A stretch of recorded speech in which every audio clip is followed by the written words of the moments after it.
Hello, it's Deborah from the attic, and today I've got something that's really quite special. It's something I've been working on for a long time. It is this journal, but there's quite a backstory as to how this journal came into being. This has been made using papers which I have designed and which are available on my Etsy store. I've called it a digital kit called A Leafy Glade. It's all about finding calm and quiet while you're putting your journal together, and it's grown out of my desire to have a journal which is uncluttered, unfussy, and really it started with this journal, which I've shown before in a couple of videos, which I made to celebrate and note things that happened in the winter months when it was quiet and cold and sometimes grey and dark outside. And what I really liked about this journal, what you have also commented on, is the simplicity of the layouts and the clean look of this journal. It took me a long time to find the papers for that because there's so much that's grungy and that's vintagey. Now, don't get me wrong, I love all of that stuff. If you could see around me, I'm surrounded by it. But sometimes I like to just have something that is a bit of a break from the standard. And so I've put together a digital kit that uses colours that I like, in a softness that I like, and I've put them together to show you how you could use them as well. So this is all about how to take downloaded digital printed papers and turn them into a journal. Let me just do a quick flip through. I want to start with the top of this book. This is the cover. There is some lace which I've added onto two pieces of paper which have been stitched onto a cover. And I have a little pocket, and inside the pocket I have a space for two little notes. And then the pocket sits almost in secret. You almost wouldn't realise that that is a pocket, and it sits behind this band here. Let's do a quick flip through, and then I'm going to show you how I put this book together. Here's another pocket. It's secured with a little round disc which I've used a hole punch to cut from one of the papers in the kit. This is an example of one of them. I've put together about 10 pages, and I've used bands and lace and little cards. I've left myself plenty of space for writing. In the kit there are some pages that have some lines on them as well as some blank pages, so you could use that to put a photo on, for example. And I've added some beads. Now these are beads that I've made using one of the elements in the kit. I have a number of writing panels similar to this one. This is a smaller panel. There are two different sizes in the kit, and all I've done is I've folded it over. I've secured it with a tiny little spot of glue to the top of each page where I've done this, and then I've put this bead is made from the same kind of paper, so that's been folded in half, and I've just rolled it around and I've secured it with some tacky glue, and then I've added some glossy accents around the bead to give it some protection and a bit of a shiny finish. So the beads have then been threaded onto a piece of thin ribbon. There's a knot tied in the bottom, and to add weight to these beads, because they're very light on their own, I've added a charm at the bottom of each. I've done 3, and I've added a charm at the bottom because that lends a bit of weight to your bead, and it means it's not sort of floating free around your book. And then I've done a zigzag stitch where I've threaded the ribbon has gone through a little gap I've left in my folded over piece of paper, and I've added zigzag stitch to secure the ribbon and the bead. There are lots of pockets. There are also some postcards with some nice old writing on them and some genuine stamps which have been stamped onto them. There's a little bit more lace or ribbon here. And then I have a large pocket I've created using one of the pages, and there are lots of these writing panels, and there are also some words. There's a page of words in this kit which you can cut down, and some of them might be useful to you. There's another little postcard in here, and this is tucked into a piece of tracing paper. This is tracing paper that I've printed one of the kit pages onto, and I've incorporated it into my book. There are tags. This is an example of where I've added one of the words from the cutout sheet. There's another tag here and another pocket with lots of zigzag stitching on it as well.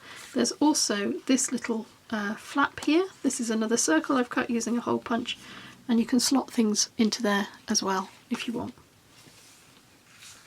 There's another pocket here which has been stitched down the sides to secure it, and also a hole punch, and that's how it holds the little flap down. I've left lots of trailing thread where I've done any sewing because I like that that gives it an extra texture. There's another bead here made in exactly the same way that I made before, with a charm hanging on the bottom of it. There are more papers here which I've cut down from one of the pages in the kit, and I've added them into a pocket which is like a notebook, a little separate notebook. There's a band here which has got a line of lace on it. There's another pocket. This time I've taken one of the smaller writing panels. I've cut it in half. I've used a corner punch just to round off each corner, and that again is used as a way to secure the pocket.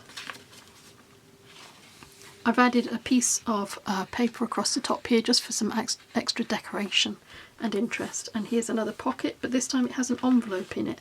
There are 2 envelopes included in the kit, and this is one of them, and I've put the flap of the envelope in here, and it hides another little note. And when I turn it over, the envelope sits over the top of the pocket.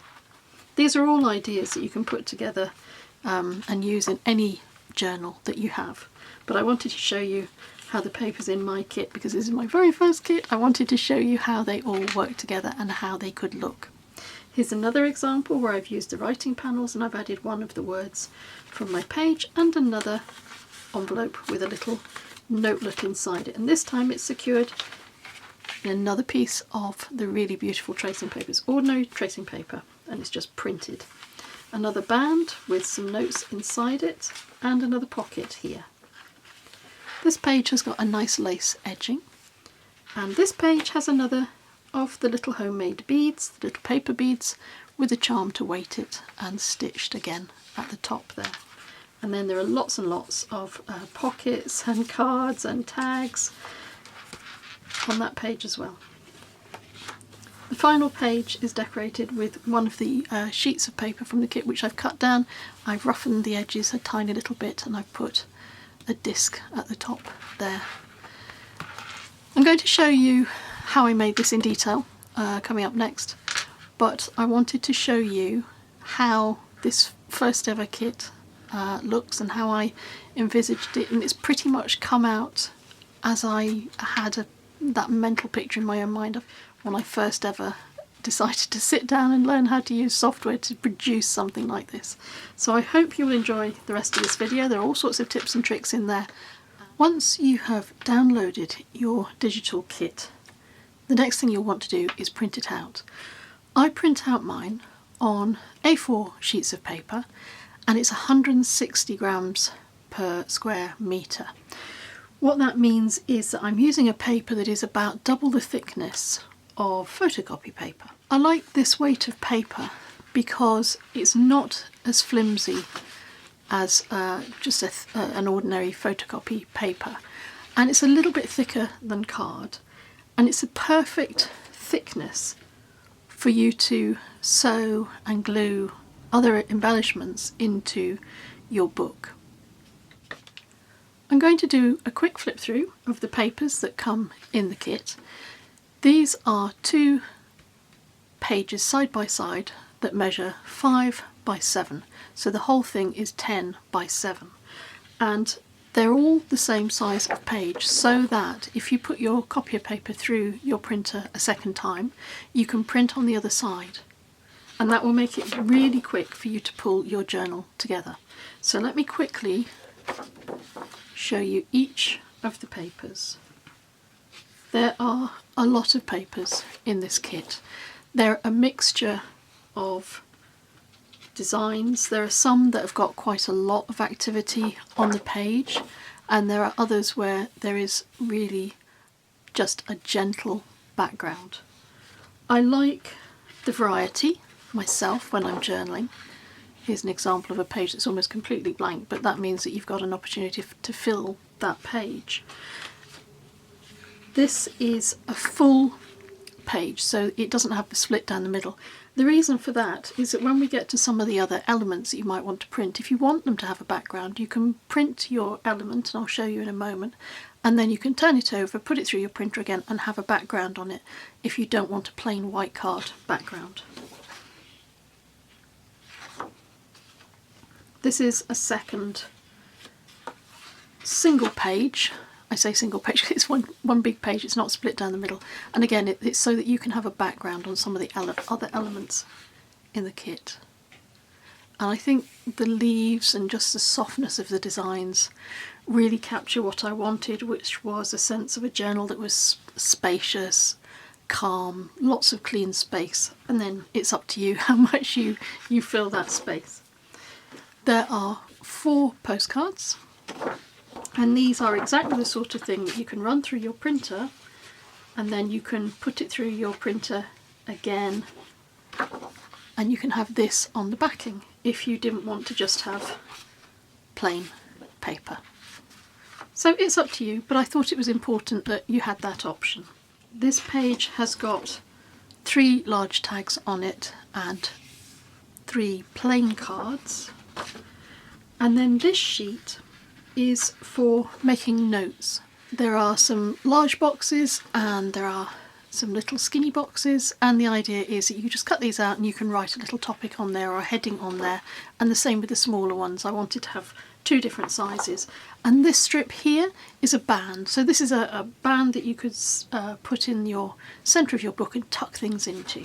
Again, I'll show you how all of these things work together when we make our journal. This one has got some smaller cards. These are slightly smaller than the cards on this sheet, and the idea is that you can nest them if you want, so you could layer these up. There are also 4 corner pockets. The design for the leaves on both of these pockets has been done in such a way that you could have your pocket going this way in your book, or if you wanted to turn it around, you could turn it around and the leaves will still work whatever direction you choose to have it in. And then finally there is a sheet that has 2 pockets on it. They have fold lines to help you create the pocket, and they also have a little tab taken out of here. Once you've printed off all of your sheets, the next thing you're going to want to do is cut them down. So grab your scissors and probably a cup of tea as well. This is how your collection will look when you've cut out all of your elements. I can't wait to get started with this, but I wanted to show you something first on the pockets. So these are the ones that have got the lines marked to show you where to fold them to create a little pocket or a pouch. There's a half moon that is drawn out at one end of these, and you can cut this out with your scissors, that's why it's there, or if you have a hole punch, this one is 1 1/8 of an inch across across that way, and it's slightly too big for the hole that's indicated here, but if you have a hole punch that will cut this out for you and save you having to use scissors, it can make your life a little bit easier. And then you just go on to fold this in half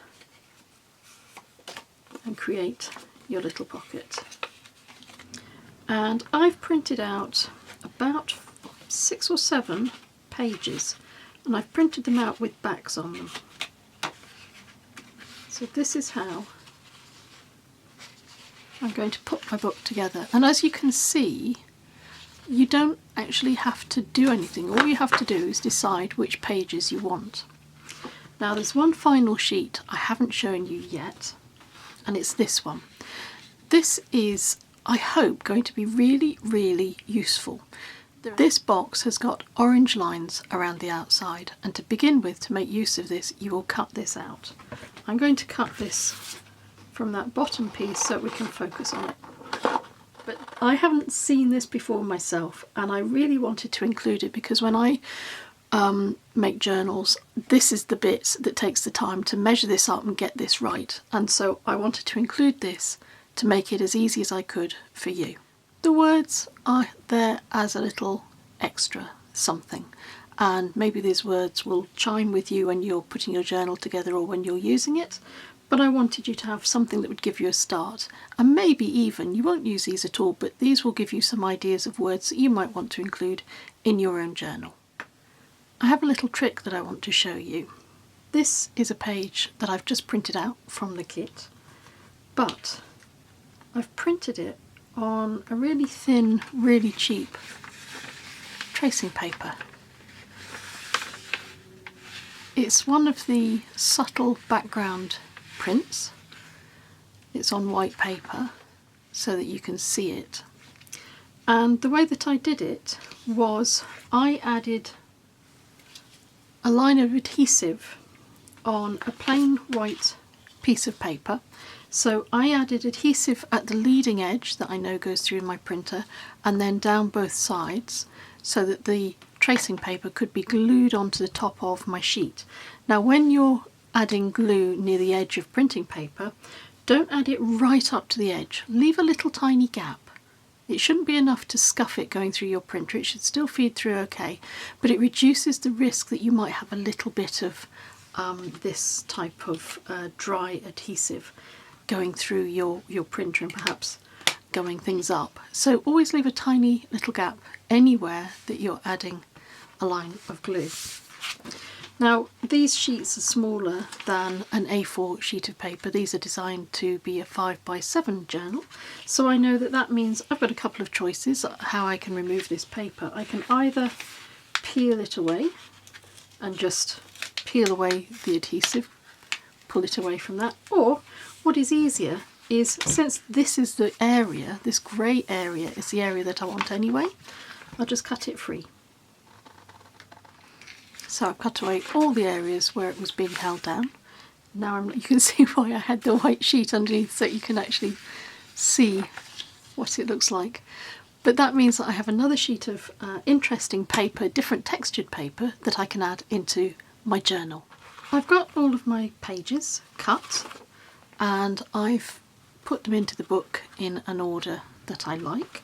I've also popped in my printed piece of tracing paper, and it is here. And you could print out more of those using some of the other pages from the kit. You'll see that the pages stick out of the edges here. Now we're going to cut those off. We're not going to do it right at the moment, because the best way to get those as tight against that inner fold as possible is to sew it into your cover, and that means that you need to make your cover before you cut these ends off. These edges being cut off is one of the last things that you do. My cover I'm going to make using something called Craftex. I have a little scrap of it here, an offcut here, and it's really sturdy stuff. You can cut it quite easily just with scissors, but you can't rip it, you can't tear it. You can distress it, so you can put loads of creases into it if you want, and then you can sew and you can ink and you can paint it. It's a really flexible medium, and actually even just that act of distressing it gives it a really nice texture, really interesting texture. You can also wash it, and I buy it by the metre. I happen to have a grey one. It comes in other colours. It comes in a sort of a tan colour and black, and I think white as well. I use grey and I use tan because they tend to match most when I'm doing vintage journals, or when I'm doing something in the sorts of colours that I really like, which is a sort of soft grey and blue and green end of the colour spectrum. So that's what I'm going to use on this journal. You could of course use any other material that you want to make your cover. You could use fabric, you could use the inside of a cereal box. If you mix 1 part of glycerin to 3 parts water in a spray bottle and then mist a cereal box with it and then work the moisture into the cardboard, that will mean that you will be able to fold and move your cereal box cardboard without it cracking, without it splitting. I've done that in other journals, and if you look on the playlist on my YouTube channel for journaling or journals, you'll see that there are 2 full-length 8-part courses on how to make journals, and I show you how to use that glycerin water cardboard technique there. So for the moment we're going to use the Craftex, and I've cut this down so that it is ever so slightly larger than my book. I'm going to just show you the inner one because the others sticking out will give you a false idea of the sizes. So what I've done is I've cut it out a little taller at the top and the bottom and the side, and my pages will fit beautifully inside this cover, and I'm going to decorate this. To prepare my cover, I've cut down 2 pieces of fabric. These are just 2 pieces that I had in my stash, and I'm going to stick them on the inside and on the outside as well, and then I'm going to stitch through them on the edge to hold everything in place. I want to make sure that these are as secure as they can be on my piece of Craftex, so I'm going to use a paste. This is called Yes Paste. It comes in a big tub. You do need to apply it with something like this, and you don't need very much at all. And this is more of a tacky product. When you open the tub, it looks really solid, but it's not. When you start working with it, you really don't need very much at all. That's probably too much. When you start working with it, it becomes far more fluid, and that's why I've moved on to a different mat. This is a Wipe Clean mat that I'm using now. As you apply it, and I'm going into the edges because I have a sewing machine needle that I use for when I'm sewing through glue, and it's a bit of a sacrificial needle, so I know that I can afford to do this. You may not want to. You may want to just stop a little short around the outside edges. But as you begin to apply this medium, it becomes far more fluid, and it almost becomes like liquid. It's extraordinary stuff. I like it very much for this sort of project. Get your piece of fabric and take it to the edge. Make sure the fabric will cover the rest of it. It gives just enough adhesion for your fabric without it starting to seep through your fabric. You can see how quickly that's just grabbed a hold of the fabric. My fabric is glued to both sides of my Craftex, and now I'm going to find the edges and just cut those off. That's my cover, all cut down to size. I've used my pinking shears just to help stop the fabric from fraying, and it'd be quite difficult for you to see, but I'll try and point it out. I've done zigzag stitch down the inside and also a straight stitch. Maybe difficult to pick up on camera because I've used a cream coloured thread. The next thing to do is to work out how we're going to attach our pages into our cover, and that's where this template will be your friend. The first thing to do with this is to cut out on these orange thick lines. The reason for cutting this out is because it is exactly the right fit for your book, so it's the same width as your pages, and by cutting this out you know you will fit your pages in properly. Next thing is, on this dotted line you create a fold. So I have my fold in place. Now you want to make some holes where these little orange holes are. So I'm going to bring in my mat for cutting, because I'll be using this later, and get a pokey tool and just poke it right through the centre of those orange dots. So I've punched through my holes, and the next thing that I want to do is gather my pages together and put this in the centre. Now, if you line this orange edge up with your book, you will be doing exactly the right thing. If you have them, use clips to hold this piece of paper, your template, onto your book. And just make sure you've got all of your pages in there as tightly as you can. This saves you doing measuring and all of that boring stuff that I really don't like doing myself. The next bit is a bit more tricky because you want to take your pokey tool and you want to poke a hole all the way through all of your papers, and you want to come out on the outside as close to that central seam as you can. And if you've managed to get your template snugly into the crease or into the fold, then you should be okay. And just take your pokey tool a little way out and give it a wiggle so that there's a generous space there, because you're going to be threading a needle and pulling some thread through these holes. And keep going for the rest of them. Once you've punched all the holes in your pages, bring in your cover, match the fold of your signature right into the fold of your book. The signature is what these pages are now called, and we're making a book with a single signature, which means we're just going to have one line of stitching. Again, make sure you get that fold in as tightly as you can. And then take your pokey tool and pop holes into the cover of the book. Maybe you can see my needle popping out there.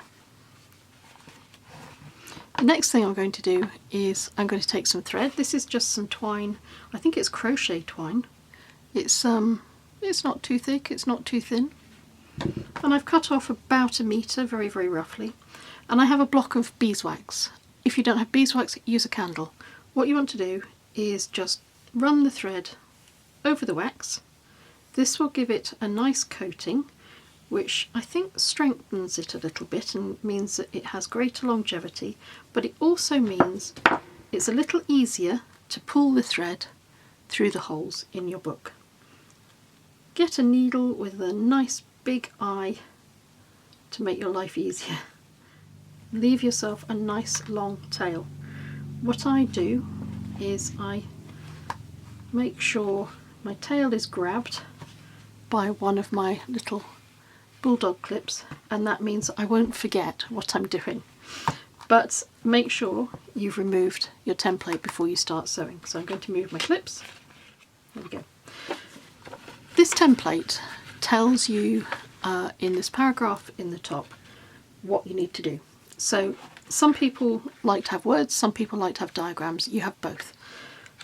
The diagram tells you that you start from the central hole here, and that you go through the central hole, and position 2 is where you come back in through this hole here and then come back in the centre. When you come back in the centre, you want to come back in without splitting the thread, and you want to make sure that you are the other side of this central thread.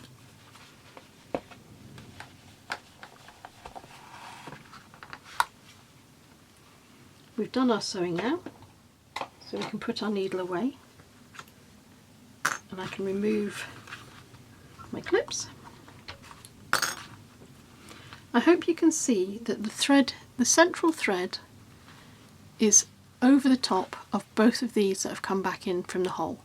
I'm going to make sure the tension on these is taut, so I'm going to pull them both up, and then I'm going to turn my book over and check the tension. This is your last chance to tighten that as much as you want to. So I'm going to pull them up, then I'm going to tie a knot over the central string. That's important. If you tied the knot under the central string, the risk is that that knot would simply disappear back through this hole and your book would fall apart. By tying it over that central thread there, you stop that happening. That is your book constructed. And do hang on to the template and use it in other books that you make. It will save you a great deal of time wondering what order you need to do your sewing in. I said that we would deal with these pages that are sticking out that we don't want.